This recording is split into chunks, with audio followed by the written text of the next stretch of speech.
Welcome to the History in Focus channel. Be sure to subscribe so you don't miss more videos like this one. Hollywood sold the Old West as a land of duels and wild horses. But there was one subject no movie ever touched: sex. The intimate life on the American frontier was so brutal, so bizarre, and so unfair that it would make any modern screenwriter choke. Medical ignorance turned into law, morality used as a weapon, women destroyed by rules that men invented, and practices so surreal that you will swear it is a lie. These are 17 real facts about intimate life on the American frontier that official history preferred to bury. Some will shock you, others will outrage you, and at least one will make you question everything you thought you knew about that era.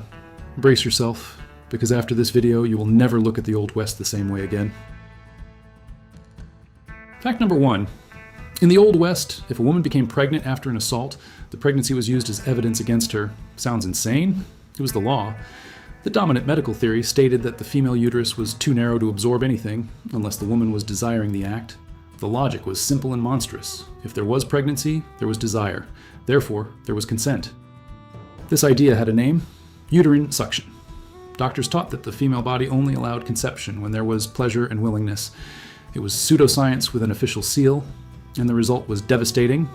Victims of sexual violence were automatically accused of impropriety, adultery, or even complicity in the crime itself. The pregnancy was not proof of violence. It was proof of guilt. Frontier courts used this argument to dismiss cases.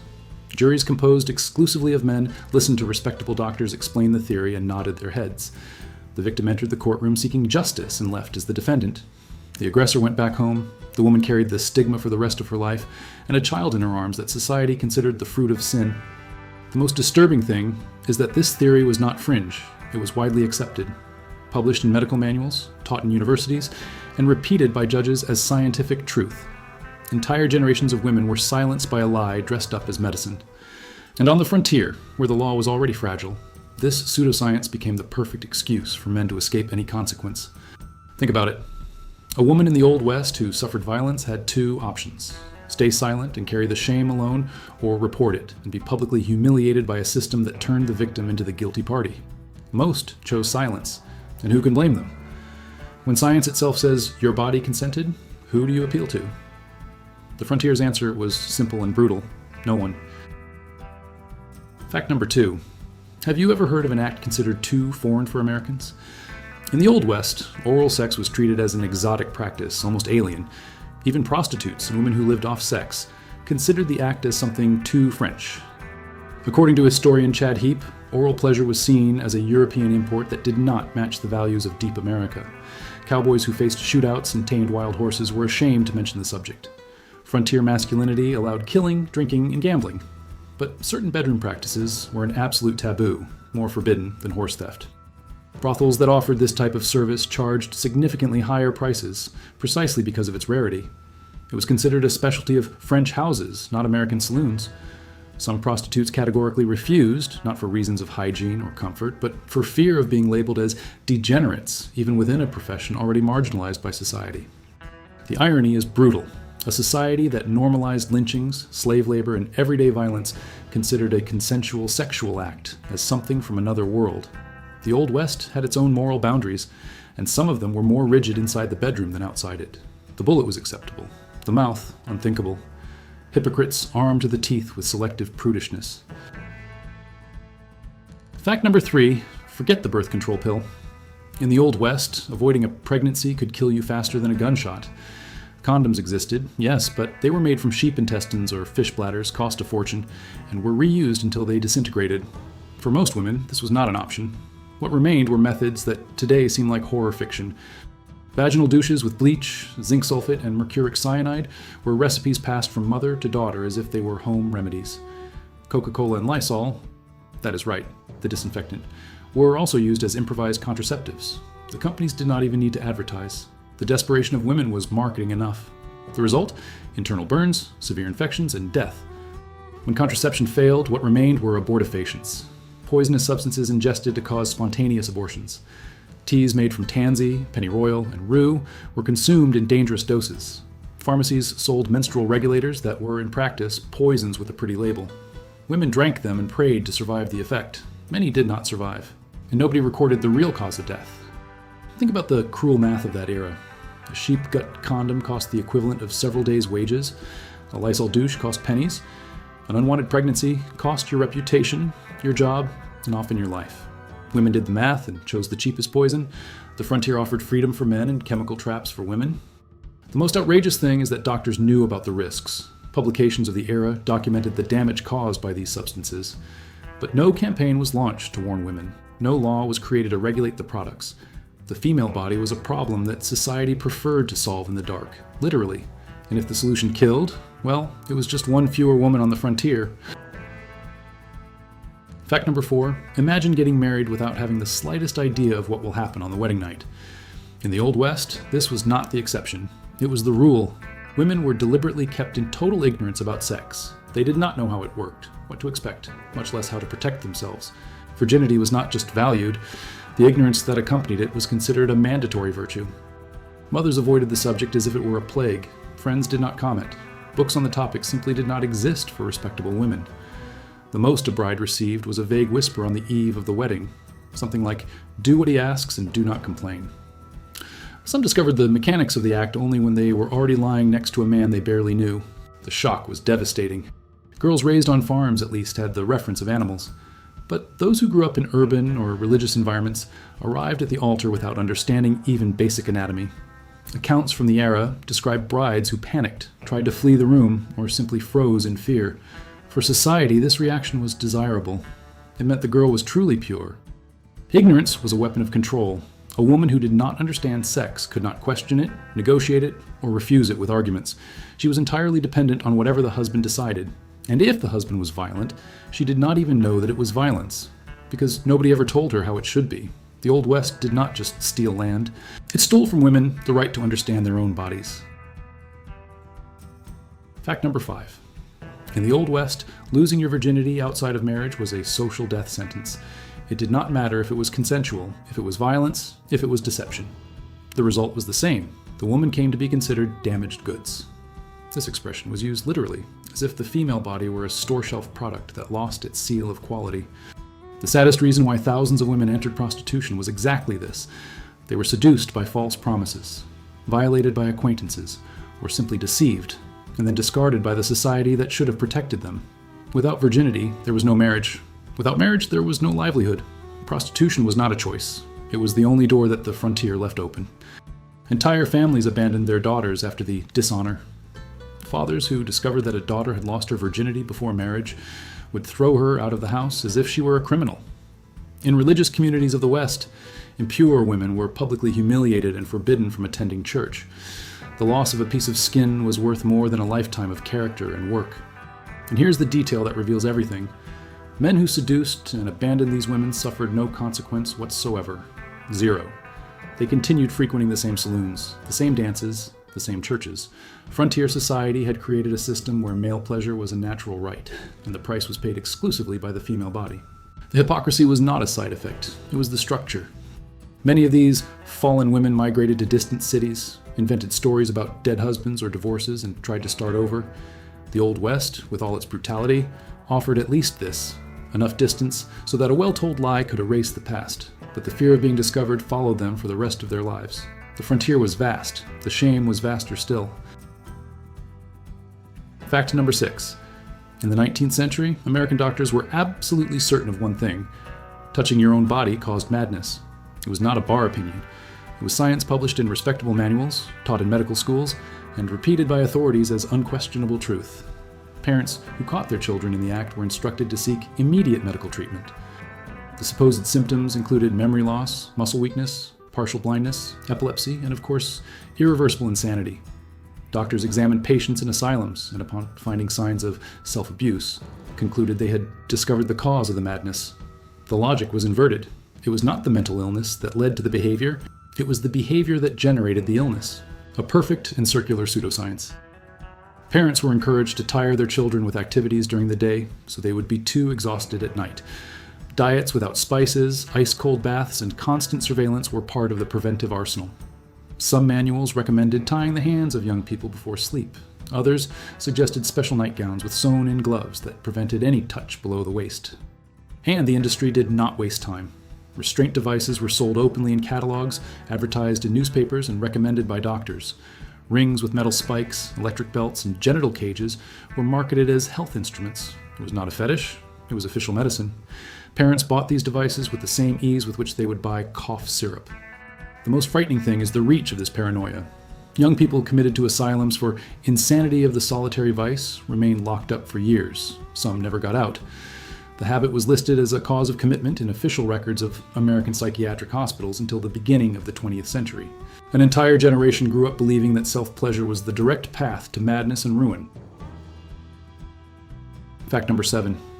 Have you ever heard of bachelor marriages?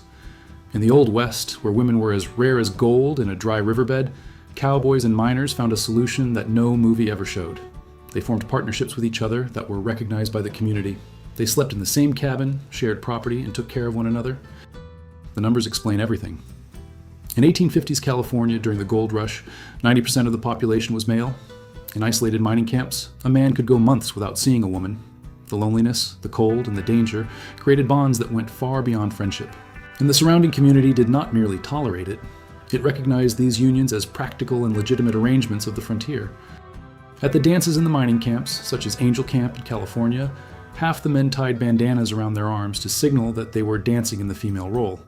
It was not a joke, it was not humiliation, it was the system working. Men danced together, drank together, and went back together to their bunkhouses. The frontier was pragmatic. When there were no women, it adapted. No drama, no speeches, no shame. The curious thing is that this reality was widely known but systematically ignored by official history. Diaries, letters, and records from miners mention these relationships with naturalness. There was no modern vocabulary to classify them, but the practice was there, documented in dozens of first-hand accounts. The Old West was far more fluid on matters of gender and sexuality than any movie ever suggested. When women finally began to arrive in greater numbers, many of these arrangements were quietly dissolved. Some men married women, others maintained their partnerships in secret, and history took care of erasing the traces.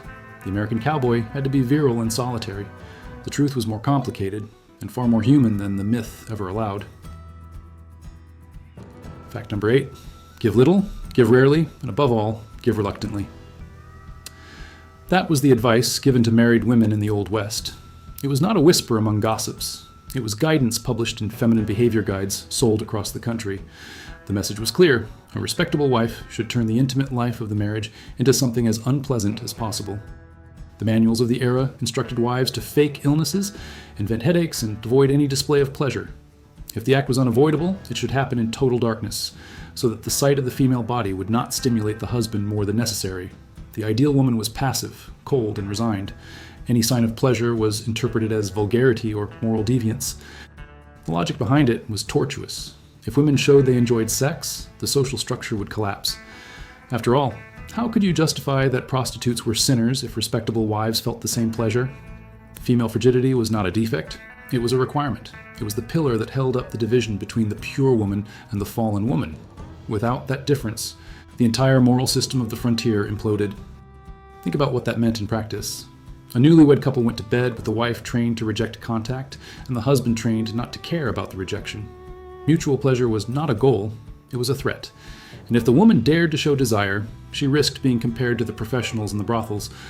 The Old West did not forbid the act, it forbade decent women from enjoying it. Fact number 9, privacy in the Old West. It did not exist. The vast majority of families on the frontier lived in single-room cabins, one space where they cooked, ate, prayed, and slept all together. Fathers, mothers, and children shared the same environment. The couple's intimacy happened literally a few feet from the children who were sleeping. Soddy houses, made of stacked blocks of earth, rarely had internal partitions. The most luxurious ones hung a blanket as an improvised curtain, but the fabric did not block sounds. On winter nights, when the cold forced everyone to sleep pressed together, the situation was even more claustrophobic. The entire family occupied the same bed or the same space around the fireplace. There was no escape. Children grew up exposed to the intimate reality of their parents in a way that today would be unimaginable. Not out of negligence, but out of architectural impossibility. Building extra walls cost money that settler families simply did not have. The result was an involuntary and raw education. Nobody talked about it afterward. The situation worsened in frontier boarding houses and hotels, where strangers shared rooms and even beds. Travelers slept side by side with strangers of both sexes. Records from the era describe couples in shared beds while other guests pretended not to notice. Privacy was a luxury that the American frontier simply could not offer, and nobody seemed to find it strange. Fact number 10. In the Old West, men dressed as women, and women lived as men for entire decades without being discovered. These were not isolated cases. Police records, newspapers, and diaries of the era document hundreds of occurrences spread across the entire frontier. The America that sold rugged masculinity as a postcard hid a reality far more complex than any movie dared to show. Women disguised themselves as men to get jobs, vote, own property, and travel alone safely. It was not performance. It was survival. In a society that denied basic rights to women, wearing pants and cutting your hair was the difference between dependence and freedom. Some maintained the disguise for entire lifetimes. Communities lived alongside them for decades without ever suspecting. The most impressive case is that of Sammy Williams, a burly lumberjack who lived in Montana for 18 years as a man. He worked hard, frequented saloons, and was respected by the community. In 1908, at age 68, Sammy died. The gravedigger preparing the body for burial discovered that the robust man was biologically a woman. Nobody, neighbors, co-workers, friends, ever suspected. On the other side, men also crossed the line. Police records and newspapers of the era document dozens of cases of men arrested wearing dresses, makeup, and wigs. Some lived permanently as women in communities where nobody questioned it. Others attended parties and social events in feminine attire as something the community accepted with surprising naturalness for the standards of the era.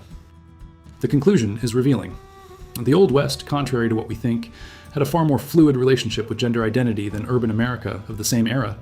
The frontier was too vast to police, too isolated to enforce rules, and too pragmatic to care about who was wearing what.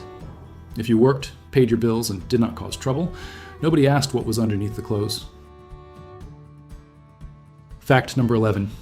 Prostitution in the Old West was not a single block. There was a hierarchy as rigid as any social structure of the era. At the top were the parlor house girls, elegant women who worked in luxury brothels with pianos, champagne, and velvet curtains. At the bottom, the crib girls occupied filthy shacks on the outskirts of towns. Between them, a chasm of class and fate. The parlor house girls were almost local celebrities. They wore expensive dresses, spoke French, and served businessmen, politicians, and wealthy ranchers. Some accumulated fortunes and purchased properties. In the middle of the pyramid were the saloon girls, who worked in the bars and served middle-class clients. They charged less, had less protection, and aged faster. Beauty was the only capital, and it had an expiration date. The crib girls were the cruelest portrait of the frontier. They occupied tiny cubicles, the cribs, that were little more than wooden crates with a bed and a door. They were generally older prostitutes discarded by the better brothels, women addicted to laudanum, a mixture of opium and alcohol, or indigenous and Chinese women pushed to the bottom of the racial and economic hierarchies of the Old West. The prices revealed everything. An encounter with a crib girl cost between 25 cents and $1. A parlor house girl could charge $50 or more per night, the monthly wage of a manual laborer.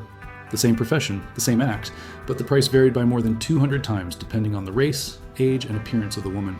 The frontier had its own stock exchanges, and the female body was the currency. What few people tell is how one descended in this hierarchy. A parlor house girl who contracted a venereal disease lost her place within weeks. Without effective treatment, the deterioration was rapid. And with it, the fall to worse saloons, then to the cribs, then to the street. The path was always downward. No woman climbed the pyramid after she started descending. The system was designed to consume and discard. Fact number 12. The average age of prostitutes in the Old West was 23 years old, but some were much younger than that. Girls who today would be in high school worked in brothels as if it were the most natural thing in the world. Nobody checked their age. Nobody questioned it. On the frontier, if you looked old enough to work, you were old enough. Period. Some of the most famous courtesans of the West started as teenagers and retired before 30. Not by choice, but because the market discarded them. Youthful beauty was the product. When it disappeared, the woman disappeared with it, thrown to the cribs, to laudanum, or to the street. 30 years old was the age at which a prostitute was already considered too old for the profession. On the frontier, time passed at double speed. In some towns, prostitutes outnumbered so-called decent women by a ratio of 25 to 1. Dodge City, Tombstone, and Deadwood had entire districts dedicated to the sex industry. It was not an underworld. It was the local economy. Taxes on brothels funded schools and roads. The town that publicly condemned prostitution privately depended on the money it generated.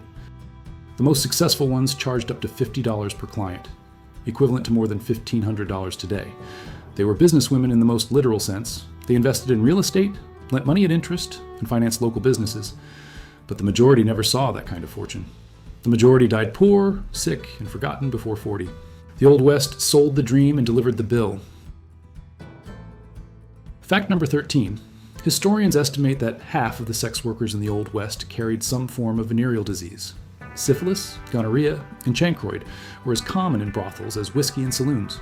Without antibiotics, without accurate diagnosis, and without any real notion of prevention, diseases spread like fire across dry prairie. And they did not stay confined to the brothels. They went inside family homes. The treatments were as dangerous as the diseases. Homemade solutions with liquid mercury were applied directly to the wounds. Carbolic acid and boric acid were used in internal washes. Frontier doctors prescribed injections of silver nitrate that burned the tissue. The patient frequently survived the disease, but not the treatment. The cure killed more than the original infection. Syphilis was the most devastating. In its final stage, it attacked the brain, causing dementia, paralysis, and death. But on death certificates of the era, the cause was never recorded as syphilis. The shame was too great. Instead, doctors wrote brain cancer or general paralysis. Respectable families buried their dead with the dignity of an invented diagnosis. The real disease went to the grave along with the body. Cowboys, soldiers, and miners who frequented brothels carried the diseases home. Wives who had never set foot in a saloon developed mysterious symptoms that no frontier doctor could explain, or preferred not to explain. Children were born with congenital syphilis, blind or deformed. The chain of transmission was invisible and relentless. The pleasure of one night transformed into family tragedy for generations. The cruelest part is that everyone knew the risk, but nobody acted. Brothels did not conduct examinations, clients did not use protection, and a society treated venereal diseases as deserved divine punishment for those who sinned. If you caught it, you deserved it. This logic prevented any public prevention policy. Thousands died not from lack of knowledge, but from excess of moralism. The frontier did not kill only with bullets. It killed with shame. Fact number 14.